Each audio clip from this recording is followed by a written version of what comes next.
Hello students. तो set theory में बहुत सारे डिफरेंट टाइप्स ऑफ प्रॉब्लम्स आते हैं, ठीक है। तो उनमें से एक प्रॉब्लम मैं यहाँ पे आपके लिए ले रहा हूँ।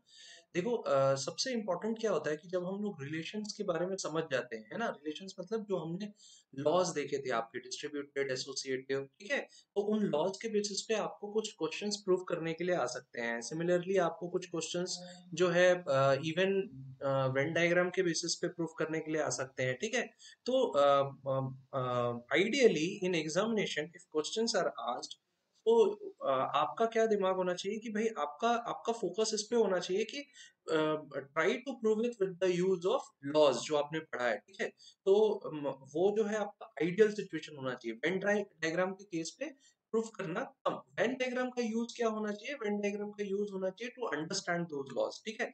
एग्जामिनेशन में कोशिश करो कि आप लॉज का यूज करके और आप जो है प्रूफ करने की कोशिश करो। जैसे कि यहाँ पे एक क्वेश्चन आप देखिए, ये क्वेश्चन क्या दिया हुआ है कि if A union B means there are two sets, okay, A B and there is a third set C. so the question says कि if a union of two sets A and B will be is equal to C, और ये भी दिया हुआ है कि A intersection B is equal to 5। so आपको proof क्या करना है कि A set A will be equal to C minus B। Fine. So let's see how you can prove this particular uh, question. Okay, तो देखो, सबसे पहले तो क्या है कि भाई जब हम क्वेश्चन सॉल्व करते हैं तो हमें पता होना चाहिए कैसे सॉल्व करते हैं हम। What is given? So given two sets, I am sorry, given three sets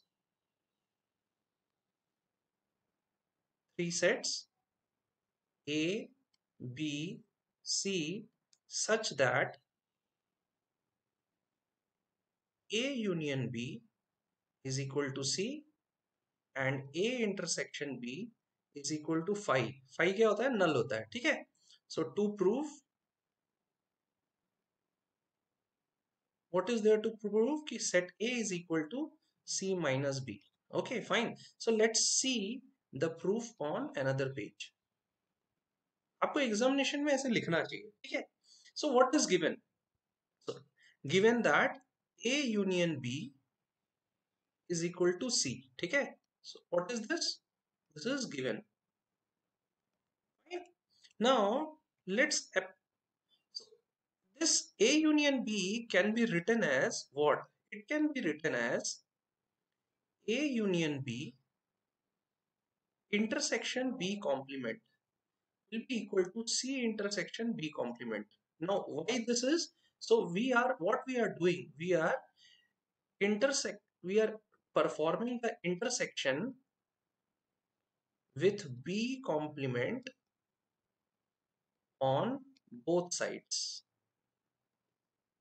this is the reason. मैंने क्या किया, बी कॉम्प्लीमेंट का इंटरसेक्शन जो है दोनों साइड कर दिया है, एलएचएस में भी और आरएचएस में भी, ठीक है। तो ये कोई हार्ड एंड फास्ट कोई ऐसा नहीं है ना कि भाई ये क्या है। जैसे कि हम क्या करते थे कि भाई हम लिखते हैं 3+5 इक्वल टू 8, हम यहाँ पे +7 लिखते हैं तो यहाँ भी +7 लिखना होता है। ये मैथमेटिक्स का रूल है, करेक्ट। तो इस दोनों तरफ अगर एक तरफ +7 होगा तो दूसरी तरफ होगा, तभी तो वो इक्वल टू होगा ना। तो इसीलिए जो है हमने क्या किया, इंटरसेक्शन बी कॉम्प्लीमेंट दोनों साइड कर दिया, ठीक है। So now it can again be written as, how it can be written? तो you can write it as A intersection B complement union A, sorry, you can write union b intersection b complement। it will be equal to what? C intersection b complement। fine। अब ये कैसे हुआ? so you can write since distributive law,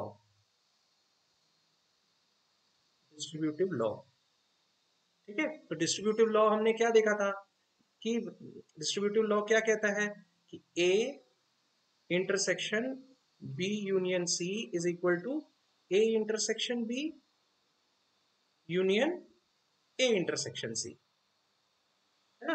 इसी law का use किए हैं यहाँ पे, correct. Now let us assume that this is your equation number 1, ठीक है। Now let's see one by one कि आप क्या कर सकते हैं। First let's talk about A intersection B complement, ठीक है। अब देखो गिवन क्या है, given that A intersection B is equal to 5, ये आपके क्वेश्चन में गिवन है अगर आप देखें, A intersection B is equal to 5, ठीक है। A intersection B is equal to 5 का मतलब क्या है कि A और B जो दोनों सेट हैं उनके बीच में कोई भी कॉमन नहीं है, ठीक है, कुछ भी कॉमन नहीं है उनके बीच में। अगर मैं वेन डायग्राम से आपको एक्सप्लेन करूं, just for explanation purpose, A B के बीच में 5 है, इसका मतलब क्या है कि कोई भी कॉमन नहीं है ना। और इस तरीके से जो दो सेट्स बनते हैं जिसमें कोई कॉमन नहीं होते हैं उसको क्या कहते हैं? So A intersection B is equal to 5 means A and B are what? Therefore A and B are disjoint sets. Disjoint sets क्या होते हैं? जिनके बीच में कोई कॉमन नहीं होता है, nothing is common, ठीक है। अब देखो, now when we talk about B complement, B complement क्या है भाई? B को छोड़ के जो भी है वो B complement है, फाइन। तो अगर A और B ये दोनों डिसजॉइंट सेट्स हैं, सो इससे क्या इंप्लाइज होता है कि B complement and A are also disjoint sets, ठीक है। तो ये एक नई चीज हमें पता चली, ठीक है। So you can use this particular thing whenever there is a need in the future. कोई भी क्वेश्चन इस तरीके का आता है तो आप समझ सकते हैं भाई, अगर ए और बी डिसजॉइंट सेट है और बी कॉम्प्लीमेंट क्या है, it is the complement of B, ठीक है। तो भाई बी का जो कॉम्प्लीमेंट है वो भी ए के साथ डिसजॉइंट होगा, फाइन। सो जब ये डिसजॉइंट होगा इसका मतलब क्या है कि A intersection B complement will be equal to what? Will be equal to A, ठीक है। डिसजॉइंट का मतलब क्या हुआ? It will be equal to A, है ना। फाई नहीं होगा, ठीक है। तो इसको दूसरे तरीके से समझते हैं, ठीक है। ए और बी क्या है? डिसजॉइंट सेट है। ए और बी अगर डिसजॉइंट सेट है तो इसका मतलब क्या हुआ कि बी कॉम्प्लीमेंट और ए को अगर इंटरसेक्शन करो, ठीक है, तो इंटरसेक्शन करने से क्या निकलेगा भाई? बी तो आना नहीं है, फाई तो आना नहीं है ना। क्यों नहीं आना है फाई? बिकॉज कि जो बी कॉम्प्लीमेंट है वो कहाँ पे है? आप देखो ये बी कॉम्प्लीमेंट कहाँ पे है, ये यहाँ पे कहीं पे है, ठीक है। तो ये बी कॉम्प्लीमेंट हो सकता है कि वो ए का भी पार्ट हो, क्योंकि बी को छोड़ के जितनी भी चीजें हैं वो क्या है? वो बी कॉम्प्लीमेंट है, तो वो ए का भी पार्ट हो सकता है। तो A intersection B complement will be equal to A, ठीक है। ये किससे प्रूफ हुआ? इससे प्रूफ हुआ, ठीक है। तो इसको मैं डिसजॉइंट नहीं कहता हूं, ठीक है ना। तो B complement and A complement relation, B complement and A relation, है ना, based on A intersection B is equal to 5। क्या निकला कि भाई A intersection B complement will be equal to A only, है ना। वो ए में आ सकता है। अब इससे तो ये वाला पार्ट तो क्लियर हो गया, अब इसकी बात करते हैं। तो भाई B intersection B complement will be equal to what? 5। भाई कोई भी दो सेट बी और बी कॉम्प्लीमेंट ये दोनों अलग अलग है, डिसजॉइंट होते हैं, इनका जो कॉम्प्लीमेंट होता है, इनका जो इंटरसेक्शन होता है वो 5 होता है। वाई? Since what? जो हमने इंटरसेक्शन की प्रॉपर्टी देखी थी, इंटरसेक्शन कॉम्प्लीमेंट ऑफ इंटरसेक्शन की प्रॉपर्टी देखी थी, ठीक है। तो कॉम्प्लीमेंटेशन ऑफ सेट का इंटरसेक्शन क्या होता है? 5 होता है, ठीक है। इससे क्या क्लियर हो गया? ये क्लियर हो गया ये वाला पार्ट। अब हम लोग बात करते हैं आरएचएस की, सी इंटरसेक्शन बी कॉम्प्लीमेंट, ठीक है। अब देखो, जो सी इंटरसेक्शन बी कॉम्प्लीमेंट है, तो जब हम बात करते हैं कि when we write C intersection B complement, तो भाई देखो, इसको हम लोग कैसे लिख सकते हैं? सी माइनस बी लिख सकते हैं। क्यों लिख सकते हैं? बिकॉज भाई इंटरसेक्शन बी कॉम्प्लीमेंट जो है इसका मतलब क्या है कि वो बी में नहीं है। मान लो कि यहाँ पे एक मेरा सेट होता है, ठीक है। मान लो कि यहाँ पे एक सेट है, ये सी है, ठीक है। और लेट अस सपोज मैं बी ले लेता हूँ, ठीक है। तो अगर मैं कहता हूँ बी कॉम्प्लीमेंट के साथ सी का इंटरसेक्शन हो रहा है, तो बी को छोड़ के जो भी पोर्शन होगा वो क्या कहलाएगा? That will be C intersection B complement. B का इतना पार्ट छोड़ देना है, ठीक है, कॉमन पार्ट नहीं, ओनली बी का पार्ट हमें छोड़ देना है ना। तो अगर वो हमें छोड़ देते हैं उसके बाद ही तो जो आएगा वो बी कॉम्प्लीमेंट का पार्ट आएगा, करेक्ट। सो इसीलिए C intersection B complement will be equal to C minus B. You can write by Venn diagram, Fine. Now, so therefore, from equation 1,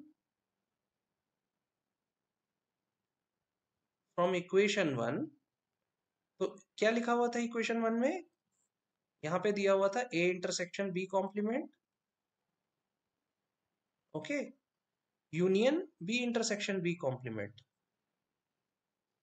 union B intersection B complement, it will be equal to what? तो यहाँ पे लिखा हुआ था C intersection B complement. तो A intersection B complement क्या आ गया आपका? A आ गया, है ना? Union B intersection B complement क्या आ गया? फाई आ गया, will be equal to C intersection B complement क्या आ गया? C माइनस B आ गया, है ना? और so you know A union phi will be equal to what? A, it is equal to C minus B. So it is hence proved.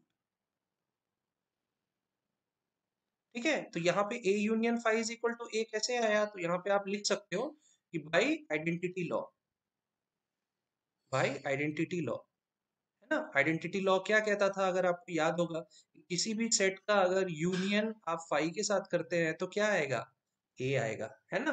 कोई भी null set के साथ अगर ए का यूनियन होगा तो भाई एलिमेंट तो नल ही है, तो यूनियन होगा ए का, तो ए के जितने एलिमेंट्स है वो तो आएंगे ही, नल में तो वैसे भी एलिमेंट्स नहीं थे, तो आंसर क्या आएगा? ए आएगा। इसीलिए ए यूनियन फाई जो किया उसका आंसर ए आया। So LHS equal to RHS हो गया, आंसर क्या हो गया? A is equal to C minus B, और यही तो हमें प्रूफ करना था। अगर आप देखो तो यही हमें प्रूफ करना था। इस क्वेश्चन में 3 कैच है, आप इस बात को ख्याल रखो। ये बी इंटरसेक्शन बी कॉम्प्लीमेंट निकालना तो बहुत इजी है, बिकॉज ये लॉ से ही पता चल जाता है कि इट इज इक्वल टू 5। यहाँ पे दूसरा कैच क्या है? ए इंटरसेक्शन बी कॉम्प्लीमेंट निकालना। तो उसके लिए मैंने आपको बताया कि भाई ये जो आपको रिलेशन गिवन था ना कि A intersection B is equal to 5, तो इससे ही पता क्या चल जाता है कि ए और बी क्या है? डिसजॉइंट सेट्स हैं। तो अगर ए और बी डिसजॉइंट सेट्स हैं तो क्या होगा भाई? अगर आप भाई बी का कोई भी जो एलिमेंट है वो ए के साथ कॉमन नहीं है, इसका मतलब क्या होगा कि भाई बी कॉम्प्लीमेंट का कुछ पार्ट ए के कॉमन हो सकता है। ठीक है, कुछ पार्ट ए का कॉमन हो सकता है या कुछ एलिमेंट ए का कॉमन हो सकता है। सो इन दैट केस क्या है कि भाई अगर हम ए इंटरसेक्शन बी कॉम्प्लीमेंट निकालते हैं तो आंसर क्या आएगा? वो ए ही आएगा, है ना? क्यों आएगा? क्योंकि भाई जो बी कॉम्प्लीमेंट है, आप बी को छोड़ के जितना भी पार्ट है वो किस में आ रहा है? वो बी कॉम्प्लीमेंट में आ रहा है, और उस पूरे पार्ट में ए क्या है? ए भी उसमें इंक्लूडेड है, करेक्ट? तो इसीलिए A intersection B complement can be written as A. तो this is your second catch. Third catch क्या है? C intersection B complement. तो देखो, सी इंटरसेक्शन बी कॉम्प्लीमेंट के लिए आप समझो कि अगर सी और उसका इंटरसेक्शन में बी कॉम्प्लीमेंट के साथ करता हूँ, तो मुझे एग्जैक्टली करना क्या है? मुझे बी को माइनस करके जितना पोर्शन है वो सारा सी इंटरसेक्शन बी कॉम्प्लीमेंट में आएगा। ठीक है, तो उसको वेन डायग्राम से मैंने समझा, क्या समझा? ये जो पोर्शन है बी, इस बी के पोर्शन को मैं अगर हटा देता हूं तो जो भी आएगा वो सी इंटरसेक्शन बी कॉम्प्लीमेंट, क्योंकि B complement is the complement of B, तो बी को छोड़ के जितना पोर्शन है वो बी कॉम्प्लीमेंट में आएगा, या एलिमेंट्स जितने हैं वो बी कॉम्प्लीमेंट में आएंगे। So that is why this is your third catch, third कि सी माइनस बी आएगा रिलेशन। भाई ये रिलेशन आपको मिल गए हैं, इन रिलेशंस को पुट करो, आंसर लाओ। So this is how you can prove this particular question. Okay, so we will see some other questions in the next few videos. Thank you very much for listening to me. Have a nice day.